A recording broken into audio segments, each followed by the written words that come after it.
Labas visiems, čia Evaldas Ševo Games ir Vilius, kuris pagaliau sutiko pasirodyti čia pas mūsų ofise ir atsinešti savo baisiai didelę kamerą, taip kad jeigu matysit geresnį vaizdą, nenustebkit, o jeigu vaizdas bus blogas, žinosit ką kaltinti.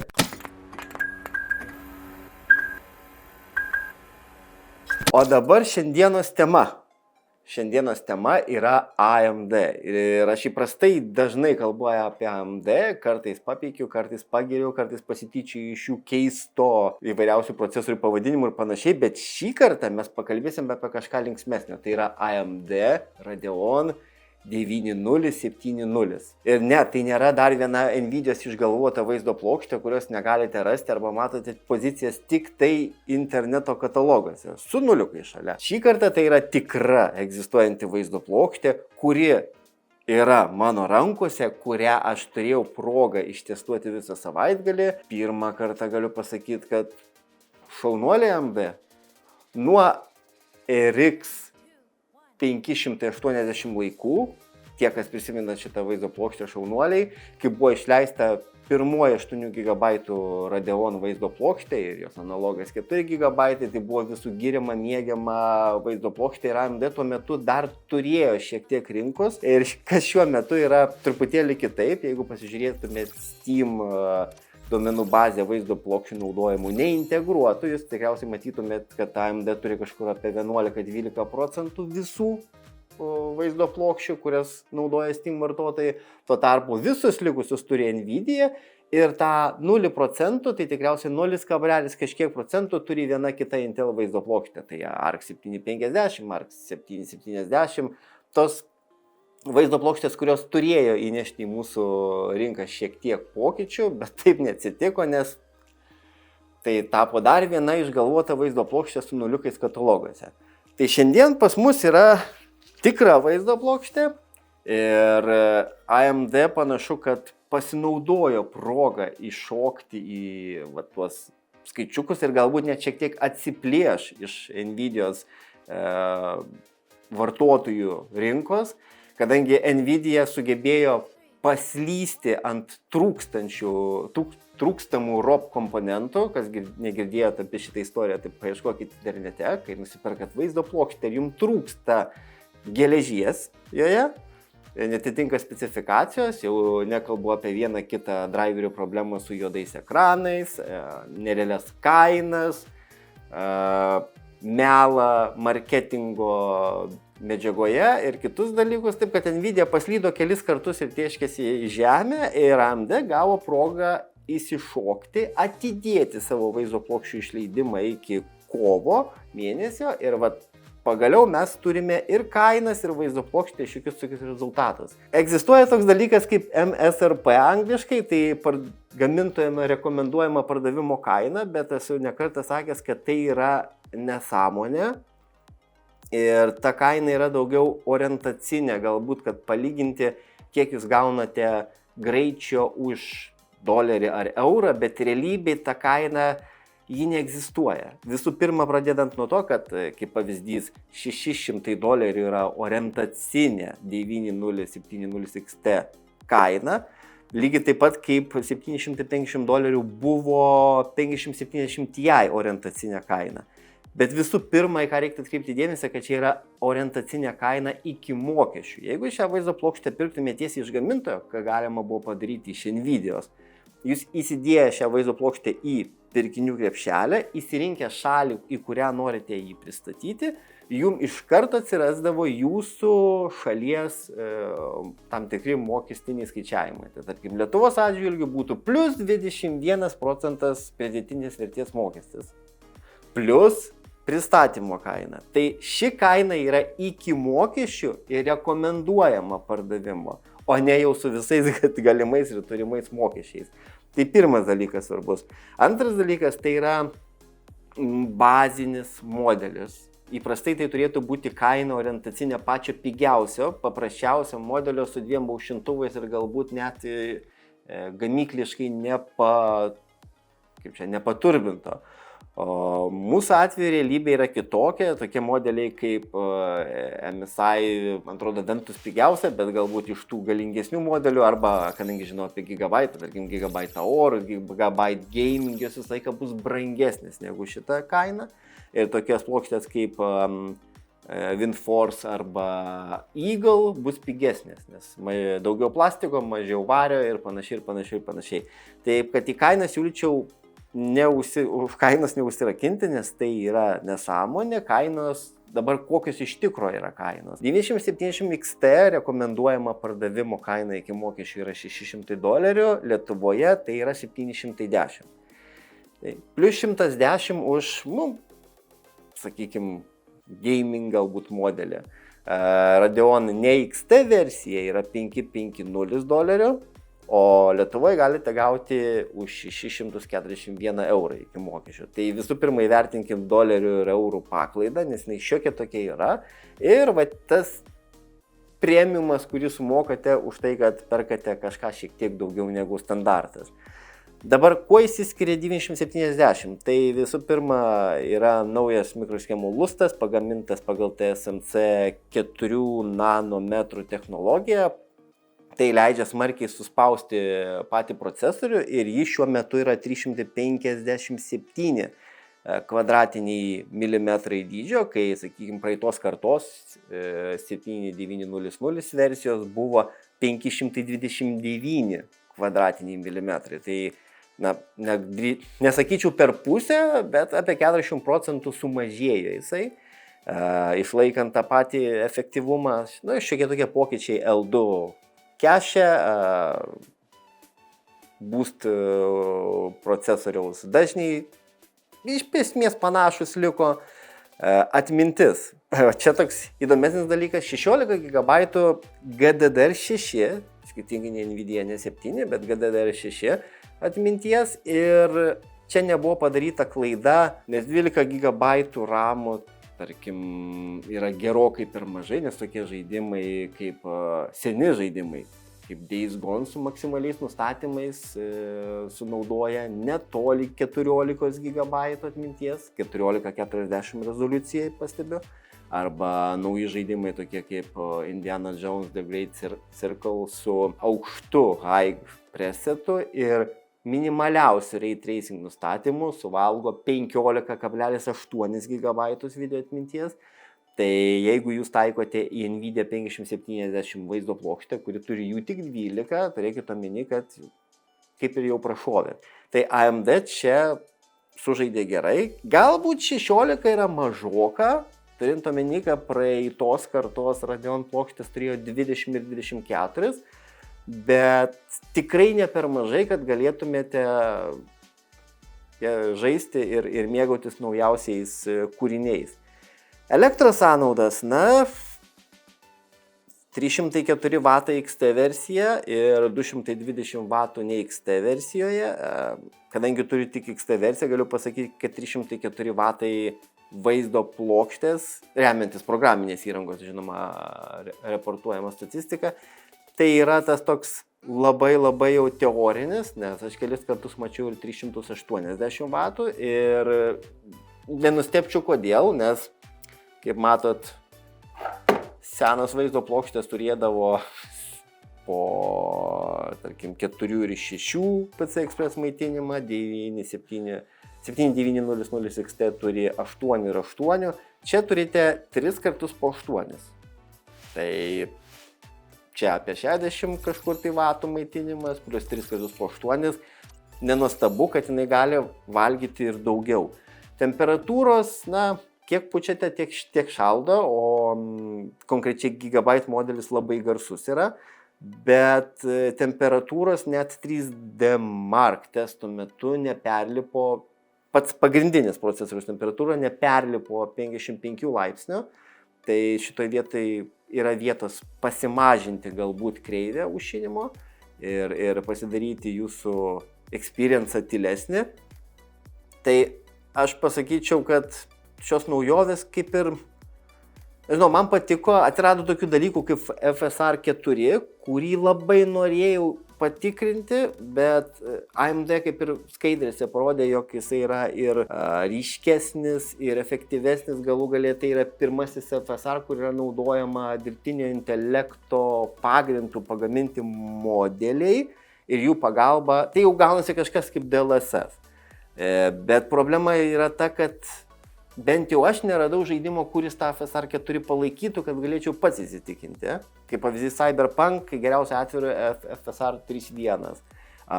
Indiana Jones FSR 3.0. Kur bedursi visur FSR 2 arba FSR 3, tai šitų rezultatų galbūt reiktų palaukti dar truputėlį. Bus įdomu pažiūrėti, kaip seksis, kaip čia, netikri kadrai, fake frames, kaip Nvidia vadinam. Nvidia juos pririšo prie techninio įgyvendinimo. Tai reiškia, kad naujos kartos 50-inės vaizdo plokštės, jos tą dalyką palaiko ir jūs galite juos įjungti. AMD, kaip ir daugelį kitų savo dalykų, tai pririšo labiau prie driverių. Ir ši funkcija yra, jinai veikia driverių lygmenyje ir gali netgi būti įjungta senesniem AMD vaizdo plokštėm, bet netikri kadrai, ką žinau. Čia jums spręsti. Galbūt yra kažkokia tai nauda, sakykime, jeigu turite monitorių, nežinau, 4K monitorių 144 Hz ir jums trūksta keletos kadrų, kad pasiekti tą solidų atvaizdavimą, tuo pačiu, nežinau, AMD FreeSync, sakykime, kad susinchronizuotų. Galbūt galima tą technologiją jungti, bet turėkite omeny, kad padidėjęs kadrų kiekis nesumažina įvesties to lago, input lago. Dėl to didėjant kadrų kiekiu jūsų smegenys turėtų kaip ir tikėtis mažesnės, trumpesnės įvesties, greitesnės įvesties, o rezultate jūs turėsite tą patį, ką turėtumėte ir su mažiau kadrų. Kitaip tariant, jeigu turite, sakykime, 10 milisekundžių ties 60 kadrų per sekundę ir jum netikri deep frame'ai padidins iki 120 kadrų per sekundę, jūs matysite vaizdą švelnesnį ir labiau sinchronizuotą, bet įvestis vis tiek išliks 10 milisekundžių. Jinai nesumažės natūraliai iki 5 milisekundžių, kas turėtų įvykti, kai padidinate kadrus per pusę. Čia jau jūsų pasirinkimas, ar jums maloniau jausti kadrus, ar juos maloniau matyti, bet šis funkcionalas yra ir AMD pažadėjo, kad jį dar patobulins. Čia jau jūsų pasirinkimas, o dabar eikim truputėlį prie testų. Testus daryti šiais laikais yra labai sudėtinga, nes žaidimų gamintojai sugeba nuo žaidimo atsiradimo iki žaidimo, vadinkim, nuvertėjimo, kada jis jau niekam nebeįdomus, sugeba kelis kartus pakeisti jo variklį, įdiegti naujas technologijas ir taip atsitinka, kad praktiškai kiekvieną kartą gaunant naują vaizdo plokštę, tu turi ištestuoti vėl visas vaizdo plokštės iš naujo. Tai šitoj vietoj buvo sudėtinga, tad labiausiai norėčiau ją lyginti su praeitos kartos 7900 XT, vien dėl to, kad man asmeniškai jos atrodo panašiausias. Toks jausmas, kad AMD paėmė 7900 XT, įdėjo ray tracingo akceleratorius, kas manau natūralu, įdėjo naujesnius dirbtinio intelekto apdorojimo modelius ir galbūt pooptimizavo patį branduolį, tą GPU vadinkim, ir visą tai pateikė už gerokai mažesnę kainą, nes 7900 XT turėjo kainuoti praeitoj kartoj $900. Tai kaip minimum trečdalį sumažėjo originali kaina, o vaizdo plokštė gavo šiokių tokių pagerinimų. Tai aš jas norėčiau lyginti vieną su kita ir jos šiaip įprastam raster, tam vadinamam įprastam nereitracinamo 3D modelių vaizdavime, jos viena su kita yra praktiškai koja kojon. Žinoma, 970 XT yra šiek tiek greitesnės, aš galbūt sakyčiau kokiais 8-9% yra greitesnė negu praeitą kartą, bet jos praktiškai viena su kita koja kojon keliauja tiek 1440, tiek 4K rezoliucijai. Bet jeigu keliausim žaidimus, kurie naudoja ray tracingą ir valio pagaliau AMD, jūs galite naudoti ray tracingą su AMD vaizdo plokštėmis, tada jūs pamatote visą magiją. Kaip realus pavyzdys yra, pavyzdžiui, Cyberpunk High Presetas su ray tracing low. Ir kaip pavyzdys 7900 XT sugebėdavo duoti 76 kadrus per sekundę, tuo tarpu 9070 XT 117 kadrų per sekundę duoda.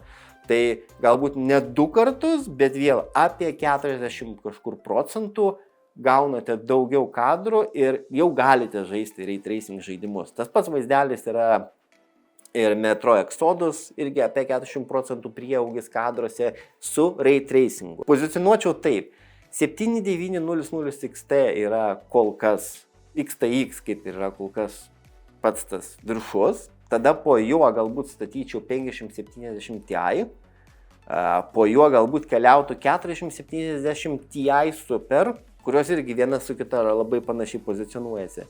Tada 9070 XT, mūsų dienos didvyris, ir po juo 7900 XT. Jeigu turite 7900 XT ir jums ray tracingas nėra aktualus, jūs jį esant pirmai progai išjungiate ir žaidžiate, vadinkim, 100% renderinimo skalę, nenaudojate nei AMD FSR, nei Intel XeSS, kurį taip pat galite su AMD naudoti. Nenaudojate šitų technologijų, 100% renderis, jokių RT, jokių path tracing ir panašių dalykų, tai jums migruoti nuo 7900 XT arba XTX kaip ir nėra prasmės, nes jūs kaip ir pažeidžiate taisyklę, palaukti dar vienos kartos. Bet jeigu jūs turite kažką silpnesnio, kaip mano atveju turėjau 3060 Ti, 8 GB, skirtumas ir šuolis yra milžiniškas. Sakykime, su šia vaizdo plokšte aš Indiana Jones'o praktiškai žaisti negalėjau. Aš viską bandžiau ir DLSS įjungti ir išjungti. Praktiškai žaidžiau žaidimą ant low su DLSS-u ir turėjau kažkur netoli 70 kadrų per sekundę, plus minus vietomis krisdavau iki 40. Dabar su šia vaizdo plokšte man nereikia nei FSR-ų, nei upscalinimų, žaidžiu 100% rezoliuciją. Žinoma, ray tracingą pasirinku vis dar low, nes tas žaidimas yra nepaprastai reikalaujantis. Ir aš turiu gražius rezultatus, kažkur tai apie 110 kadrų per sekundę. Tai migruojant nuo 20 kartos Nvidios, taip, nuo 30 kartos, jeigu turite 3060, 3070, manyčiau taip. Aš net sakyčiau, kad šitas AMD yra patobulinimas tiem, kurie turi 4060 arba 4060 Ti. Kartais pasitaiko, kad kažkas iš pažįstamų iš jūsų nori nusipirkti 4060 ir jūs dabar galvojate, į ką jį pasikeisti. Tai gali būti jūsų vaizdo plokštė. Juolab, kad jų sandėly vis pasirodo. Ketvirtadienį, taip, šiandien yra kovo 10, tai prieš savaitgalį ketvirtadienį buvo nuimtas embargas, tas vadinamas draudimas rodyti testų rezultatus. Ir vaizdo plokštė buvo užsakyta, penktadienį ryte ji buvo čia pas mus ofise, per savaitgalį pratestavom, žmonės žinoma jas išpirko, nes pirmą dieną jų buvo apie 60 sandėlyje, jos visos buvo išpirktos, šiandien pirmadienis aš vėl radau 3 vaizdo plokštės, reiškia, jų vis atsiranda ir atsiranda truputėlį daugiau negu Nvidios vaizdo plokščių.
Kitas dalykas, jeigu mes pozicionuojam 5070 Ti šalia šios vaizdo plokštės, na vėl apie 8-7% tarp jų paklaida.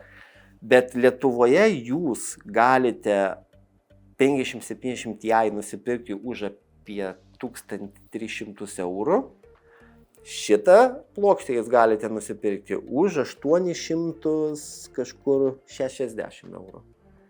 Tai kadangi jos yra viena šalia kitos su tokia maža paklaida, o kainų skirtumas tarp jų yra toks milžiniškas, patys įsivaizduojate, kas geriau yra. Ir tai tikrai yra gera vaizdo plokštė. Vienintelis galbūt minusas iš mano pusės būtų, aš nesupratau, kodėl AMD kainas tokias nustatė. Orientuokimės į originalias rekomendacinės kainas.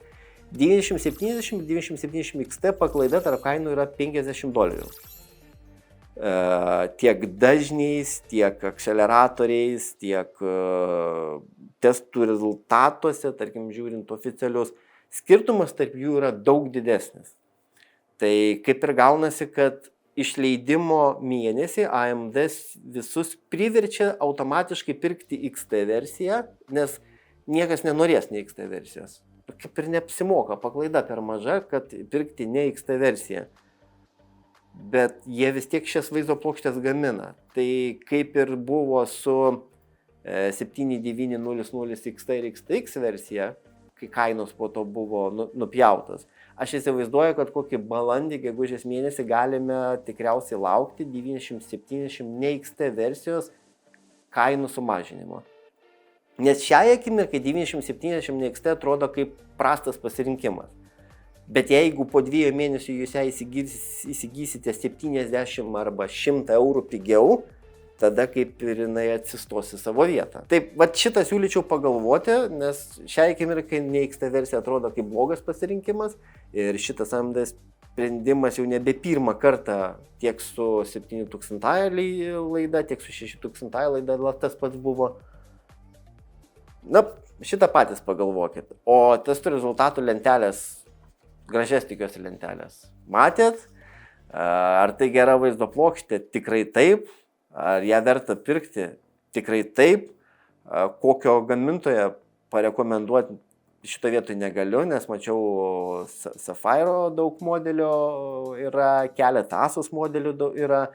Gigabyte'as turi 3 modelius ir jų irgi buvo pakankamai daug užvežta. Gigabyte ši versija, turėkite omeny, čia yra Gaming XT versija, jinai yra beprotiškai garsi. Ja tiesiog ištraukus į dėžės, įsidėjus jūsų kompiuterį, ištrynus senus driverius, aušintuvo kreivė yra, aš net sunku pasakyti, įsivaizduokit, įjungiat Counter-Strike 2, kuris nėra reikalaujantis žaidimas ir tikriausiai nuo bulvės pasileistų. Ir vaizdo plokštė šaukia, rėkia, aušintuvai 100%, nes Gigabyte BIOSas ima ne procesoriaus, kaip supratau, temperatūrą, kuri visą laiką būna 55 laipsniai. Tai įsivaizduokit, su Nvidia žaidžia 72-78, čia 55. Tai jūs kaip minimum turi 20 dar laipsnių kažkur, vadinkim, truputėlį pasimuliuoti. Ir jinai staugia tarsi būtų 90 laipsnių. Ir tai yra tikriausiai dėl to, kad AMD turi tą vadinamą hotspot, karščiausio taško temperatūros daviklį, kuris pareportuoja, kurioje dalyje yra karščiausias taškas. Ir jeigu Gigabyte BIOSas kreipia dėmesį į tą karščiausią tašką, na tai savaime aišku, šitos vaizdo plokštės video atminties temperatūra nieko neveikiant yra netoli 90 laipsnių. Tai aš pilnai suprantu, kad tas aušintuvas pradeda garsiai rėkti. Tai jeigu rasit Gigabyte plokštę ir norėsit ją pirkti, turėkit omeny, kad rekomenduoju arba susitvarkyti aušinimo kreivę, atsižvelgus jūsų, tarkim, korpuso galimybės, arba panaudoti AMD Chill, kuris, žinau, kad jau seniau buvo atsiradęs ir niekas apie jį nekalba, bet man jisai nepaprastai patiko. Jūs tiesiog nusprendžiate, kiek jums reikia kadrų. Mano atveju monitorius 144 Hz, tai man 144 kadrų yra turbūt tas idealus taškas. Nusistatot limitą, kad nuo 110 iki 144 apply Ir viskas. Žaidime vaizdo plokštė tiek stengsis, kiek jums reikės, kad išpiešti tuos 144 kadrus. Tokiu atveju, tarkim, žaidžiant Wargamingo žaidimus arba tą patį Counter-Strike 2 nereikalaujančius žaidimus, ji pas mane net turbo būstinasi. Jinai lygiai stabiliai paaišė 144 kadrus, bet jinai net nesistengia. Tada ir aušintuvai tylus ir elektrą sunaudojate perpus mažiau negu parašyta. Tai jeigu jums aktualu yra tyla ir ramybė vakarais namie, pabandykit pasigilinti, kas yra AMD Chill technika. Tai yra man asmeniškai geras daiktas. O dėl Gigabyte plokščio atsargiai, nes jos yra garsios. Dėl kitų negaliu pažadėti, neturėjau progos išbandyti. Girdėjau, 9060 XT turi pasirodyti ir lyg tai mačiau, kad jinai taip pat bus 16 GB. Tai jeigu tai yra teisybė ir AMD nepaleis 8 GB vaizdo plokštės, plosiu jums dar kartą. Šiam kartui tiek ir susimatysim kitą kartą. Ate.